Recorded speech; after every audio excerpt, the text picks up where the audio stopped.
आताच्या घडीची सगळ्यात मोठी बातमी येते मतदार ओळखपत्रासोबत आधार कार्ड आता लिंक करावं लागणार आहे आणि हा एक मोठा निर्णय घेण्यात आलेला आहे। केंद्रीय निवडणूक आयोगाचा हा अत्यंत महत्त्वाचा निर्णय आहे। सर्वोच्च न्यायालयाचे निकाल आणि घटनेमधील तरतुदी यांच्यानुसार हा मोठा निर्णय घेण्यात आलेला आहे।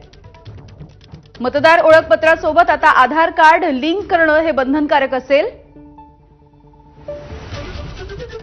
सोमेश कोलगे आमचे प्रतिनिधी माहिती देत आहेत। सोमेश,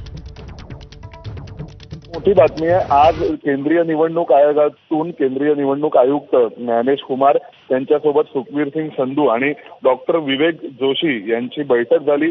त्यांच्यासोबत केंद्रीय गृह सचिव होते, त्यासोबतच विधिमंडळाचे सचिव होते आणि सेक्रेटरी जे संपूर्ण आपल्या इन्फॉर्मेशन आणि टेक्नॉलॉजी डिपार्टमेंटचे, या सगळ्यांसोबत बैठक झाली। त्यामध्ये काही तज्ज्ञही उपस्थित होते आणि दिल्लीत झालेल्या या बैठकीत एक अतिशय मोठा निर्णय घेण्यात आलेला आहे। त्यानुसार आधार कार्डासोबत मतदाता नोंदणी क्रमांक जो इपिक नंबर असतो, EPIC, जो आपल्या मतदाता ओळखपत्रावरही असतो, तो क्रमांक लिंक करण्याचा निर्णय घेतला गेलेला आहे। त्यामध्ये निवडणूक आयोगाने असं म्हटलेलं आहे की भारतीय राज्यघटनेचा कलम 326 आणि कलम 326 लोकप्रतिनिधित्वाचा कायदा असलेल्या कलम 23(4), कलम 23(5) आणि कलम 23(6) अंतर्गत जो अर्थ सर्वोच्च न्यायालयाने 177/223 या रिट पिटिशन मध्ये लावला होता भारतीय राज्यघटनेतील तरतुदींचा, त्या अर्थाच्या अनुषंगाने हा निर्णय घेण्यात आलेला आहे। सर्वोच्च न्यायालयाच्या निकालाचा दाखला देण्यात आलेला आहे आणि आता लवकरच याविषयीचे